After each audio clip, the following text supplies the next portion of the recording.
Anna, Laure, Alima et Adrien, ils ont une vingtaine d'années. Ils ont donc choisi de se former au métier d'éducateur, un métier souvent peu reconnu dans notre pays, mal rémunéré et pourtant ô combien précieux, primordial. Nous venons de le voir face à des populations souvent invisibles et toujours en extrême difficulté. Et pour nous interroger maintenant sur la place des éducateurs aujourd'hui dans notre société, nous accueillons pour commencer sur ce plateau de Débadoc la réalisatrice de ce documentaire, Ketty Rios-Palma. Bienvenue à vous. Nous allons donc reparler évidemment des éducateurs grâce à votre film que nous venons de voir à l'instant. Vous les connaissez bien, ces éducateurs, puisque vous avez par ailleurs réalisé plusieurs documentaires consacrés aux enfances difficiles, avec notamment Itinéraire d'un enfant placé et le formidable Incassable, que nous avons d'ailleurs eu le plaisir de présenter dans cette émission Débadoc. Hakan Marty est également avec nous, bienvenue. Vous êtes éducateur aujourd'hui au Canada, à Montréal. C'est une profession que vous avez aussi exercée en France, ainsi que celle de directeur de colonie de vacances. On vous doit aussi ce livre intitulé « Enfants mal placés », publié chez Max Milo, où vous racontez tout simplement votre histoire, votre parcours douloureux et chaotique d'enfants placés. C'est peut-être ce qui vous a donné envie de devenir éducateur. On en parlera bien sûr dans un instant. Olivier Bonin est également avec nous. Bienvenue. Vous êtes journaliste au Média Social qui s'adresse aux travailleurs sociaux dont font bien sûr partie les éducateurs. Vous êtes intéressé à cette formation des éducateurs. Qu'est-ce qui vous a amené précisément sur ce sujet avec ce film ? Comme vous le disiez, j'ai précédemment fait des films sur les enfants placés. Et ce que j'ai découvert, notamment en les filmant, en portant mon regard sur eux, c'est que déjà, ils avaient un vrai besoin de s'exprimer, qu'on les écoute. Et je me suis rendu compte aussi que pour contribuer à changer ce regard, il fallait s'intéresser et élargir le regard et s'intéresser aussi à ceux qui les accompagnaient au jour le jour. Je pense que pour respecter ces enfants aux vies compliquées, il faut d'abord respecter aussi ceux qui les aident à grandir, qui les accompagnent. Et voilà, donc ça a mûri tout doucement dans ma tête. Et pendant le premier confinement, j'ai eu un peu l'impression que dans les métiers, les premiers de cordée, ce qu'on disait, ils font encore fonctionner la France.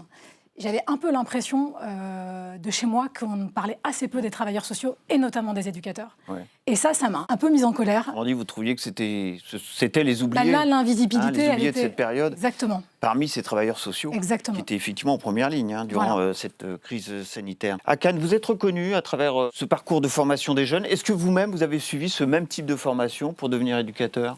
Moi, j'ai la formation d'éducateur spécialisé, qui est différente de moniteur éducateur. Alors, c'est 3 ans, je crois, la formation pour un éducateur spécialisé. Oui, je me suis reconnu à mes débuts. Voilà, j'étais un peu perdu. Même système, apprentissage, alternant ? Non, pas du tout. J'ai fait des stages, j'ai été à l'étranger pour aussi découvrir d'autres pratiques. Voilà, j'ai fait plusieurs domaines. On a 3 stages à faire dans 3 domaines différents, normalement. Et oui, quand on arrive dans la formation, on découvre tout un monde. On déconstruit un peu des choses qu'on a l'impression de connaître. En fait, c'est pas du tout. Et puis, on apprend aussi à se connaître soi-même. Il est beau, ce reportage. J'aime beaucoup ce qu'il représente. Combien y a-t-il d'éducateurs en France ? Quel type d'activité exercent-ils pour l'essentiel, Olivier Bonin ? Statistique qui a été publiée récemment par la direction des statistiques. On en est à peu près à 250 000 professionnels dans la filière socio-éducative. Alors là-dedans, il y a les éducateurs spécialisés, il y a les moniteurs éducateurs, il y a aussi les éducateurs de jeunes enfants, les éducateurs techniques spécialisés. Voilà, ils travaillent aussi bien dans le champ du handicap que la protection de l'enfance. Donc auprès des enfants, auprès des adultes, auprès des personnes handicapées. Exactement. C'est très divers. Très divers. On les trouve aussi en prévention spécialisée, c'est ce qu'on appelle les éducateurs de rue. Et puis il y a différents autres... Comme on le voit d'ailleurs dans ce beau documentaire. On va reparler de la rémunération de ces éducateurs et de leur place, bien sûr, dans notre société dans un instant. Juste petite parenthèse, parce que en ayant vu ce film, on s'aperçoit que vous arrêtez sur le parcours personnel de ces jeunes, parcours souvent cabossé, avec ici des violences sexuelles pour une des jeunes femmes que vous avez suivies, des problèmes avec la justice pour le jeune Adrien dont on parlait il y a un instant. Ces parcours chaotiques de ces jeunes, est-ce que ça justifie le fait qu'ils choisissent ce métier? Comment on l'explique ça? En tout cas, sur les 4 que j'ai filmés dans le film, j'ai vraiment senti, à des degrés différents, Oui. qu'il y avait cette envie ou de rendre ce qu'on avait reçu, ou au contraire d'apporter quelque chose qu'on aurait aimé avoir. J'ai vraiment, voilà, j'ai senti ça. Alors évidemment, Laure avec Vous diriez qu'il y a un côté cathartique, Oui. peut-être, dans cette démarche? Oui, c'est vrai. Alors, il faut aussi un peu canaliser ça. Hein. Ouais. Souvent, on nous dit que quand ils arrivent à la formation, ils ont certains, le mot aider. Et là, les formateurs leur disent non, il faut de la bienveillance. Mais ce n'est pas de l'aide, c'est un accompagnement. Parce qu'à un moment, les gens que vous accompagnez, ils vont devoir aussi se débrouiller seuls. C'est ça aussi, c'est leur permettre d'avancer à un moment donné par eux-mêmes. D'ailleurs, il y a un professeur pendant la formation qui stipule à ces jeunes attention, hein, les usagers, parce que c'est comme ça qu'on les appelle, n'ont pas besoin de vous. Ils ne vous attendent pas. C'est ça. C'est vrai que c'est étonnant d'entendre ça. Et c'est justement qui est capable de se prendre dans la figure alors qu'on est plein de bonnes intentions, qu'on arrive, on a un projet, on a envie que la personne aille mieux, et que d'un coup la personne nous dise non mais c'est bon, j'ai pas besoin de toi, nous parle mal. Eh bien, peut-être que c'est plus supportable par des gens qui ont connu justement des moments dans leur vie où eux aussi ont peut-être été désagréables avec d'autres qui les ont aidés. Enfin, c'est extrêmement difficile. Je ne sais pas moi-même comment je réagirais, mais je pense que leur parcours un peu chaotique, leur profil atypique, ça en fait une force. Et ça, c'est ça aussi qui fait résilience. Ils en parlent dans le film. Je pense que c'est ça. Alors à Cannes, évidemment, on a envie de vous poser la même question avec évidemment ce parcours pour le moins chaotique que vous avez vécu. Vous avez raconté, on le rappelle, dans Enfants mal placés, hein, ce livre publié chez Max Milo. Ce parcours chaotique d'enfants placés que vous avez vécu a contribué à ce choix de métier ou pas, et pourquoi? De base, non. De base, Non. j'étais pas du tout parti pour faire éducateur spécialisé, parce que comme j'étais placé, je m'imaginais pas du tout pouvoir faire ce métier.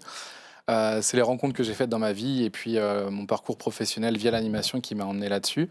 Mais je voulais revenir sur ce que vous Donc vous avez n'avez dit. pas aidé parce que vous avez eu le sentiment, enfant, que vous n'aviez pas été aidé?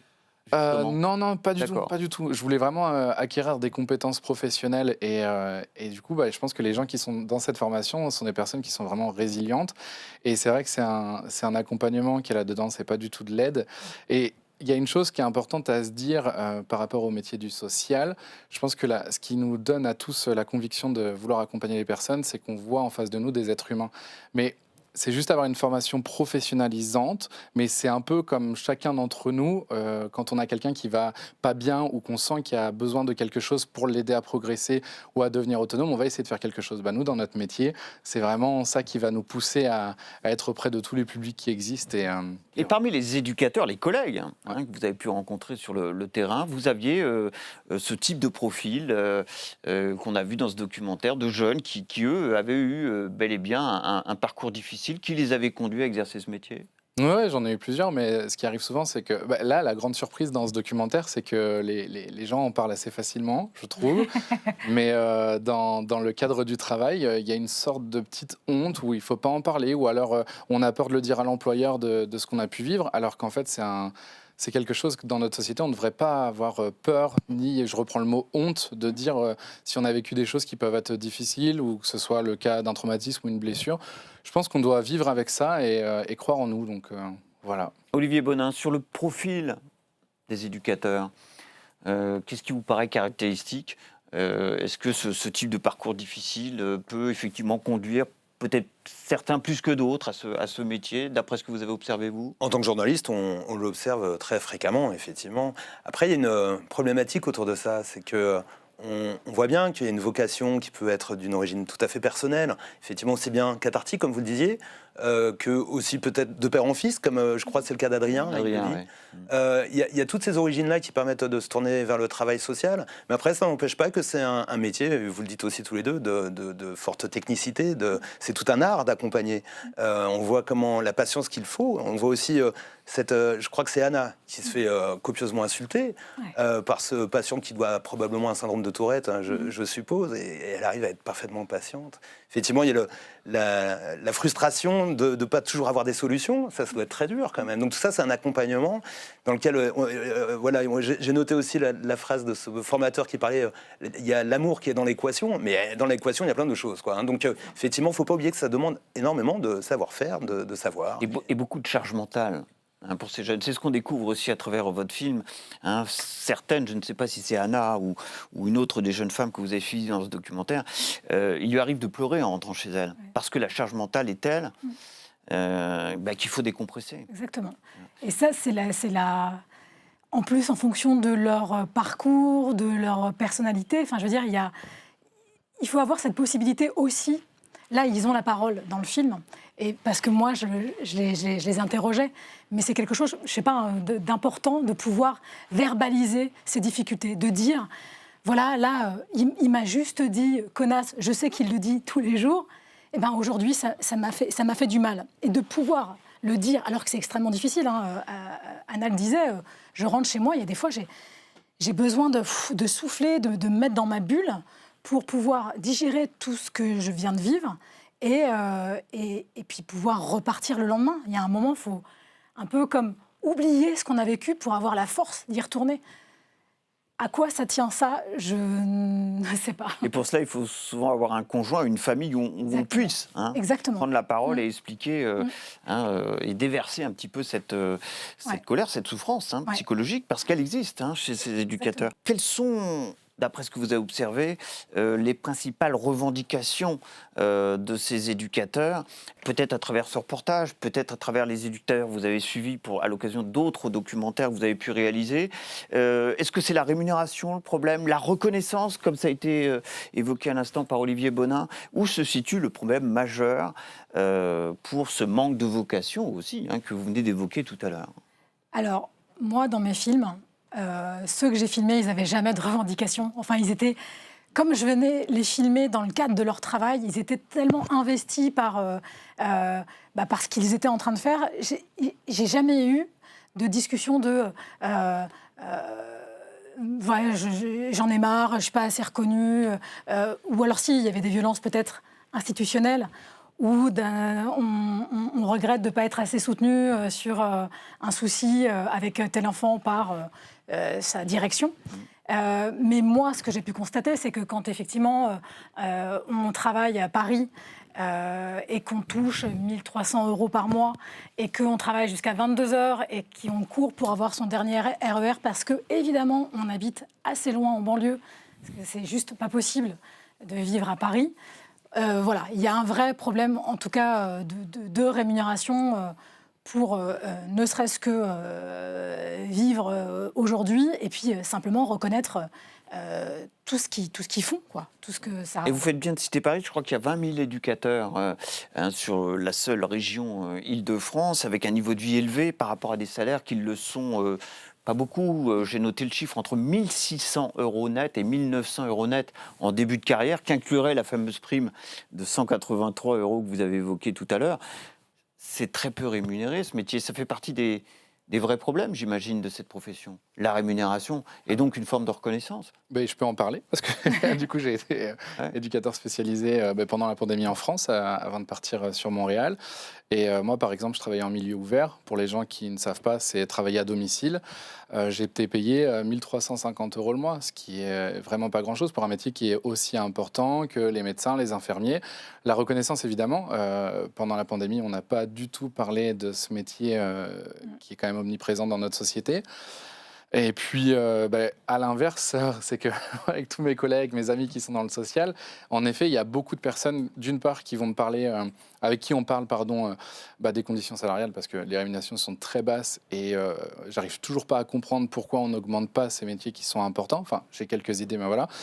Et derrière, c'est la responsabilité qu'on va avoir avec les publics avec lesquels on travaille. Quand on parle de charge émotionnelle et de ce qui est compliqué, il faut savoir qu'on a...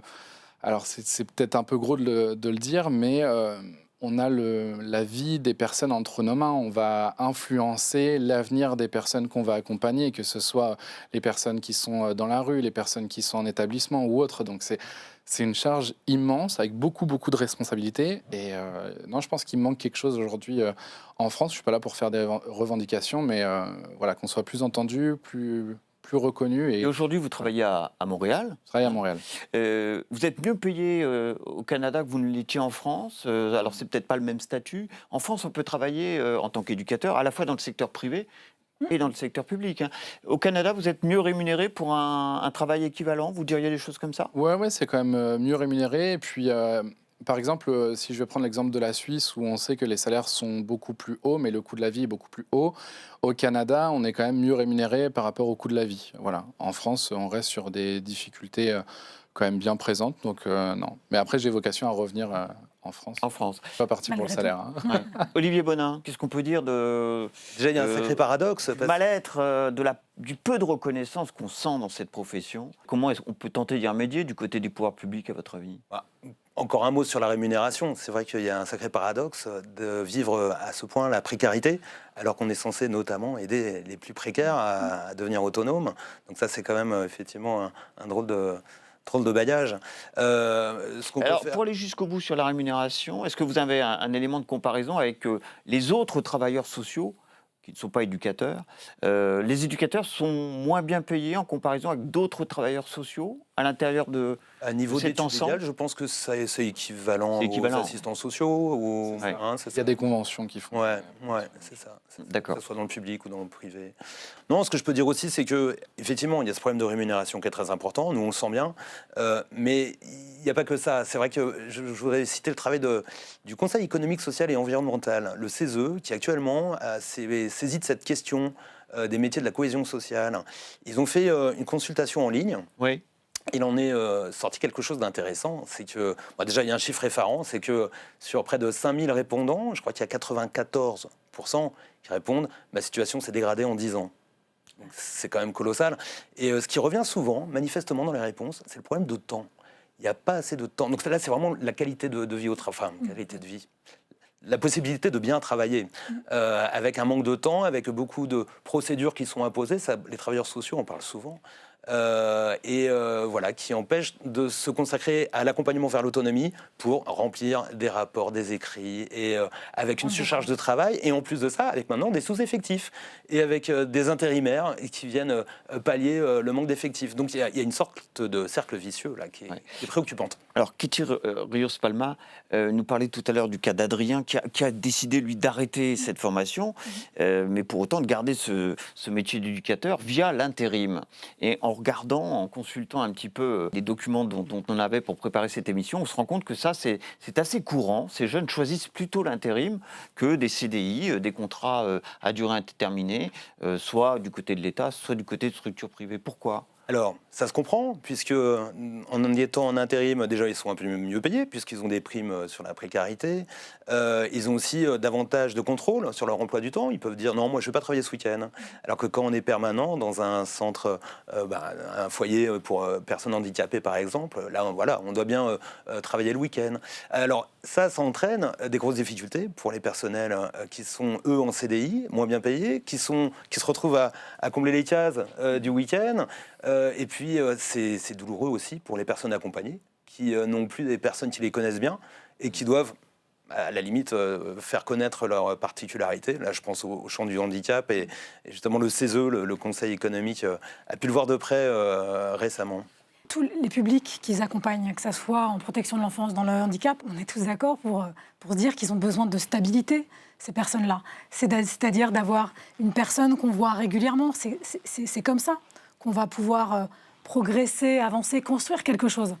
Si la personne qui vous lève le matin, elle est différente chaque semaine, à un moment donné, ça va être difficile d'établir un rapport de confiance et d'accompagner de manière efficace. C'est-à-dire, il faut aussi que le professionnel puisse voir évoluer, que ce soit les enfants ou les adultes. S'il n'y a pas ça, c'est compliqué, je trouve. Eh ben, je rejoins exactement ce que vous avez dit. Moi, j'ai une phrase qui me revient quand j'étais enfant placé. J'étais dans une MEX, grossièrement un foyer. Et il y avait des jeunes qui disaient qu'ils travaillent demain. Et même après, en tant qu'éducateur spécialisé, quand j'ai travaillé en protection de l'enfance, c'est qui travaille demain. C'est-à-dire que ça pose une insécurité, d'une part pour les personnes qui sont accompagnées, mais même dans notre vie personnelle, quand on a quelqu'un qui est présent régulièrement, on va créer un lien de confiance, on va pouvoir créer des affinités et avancer là-dessus.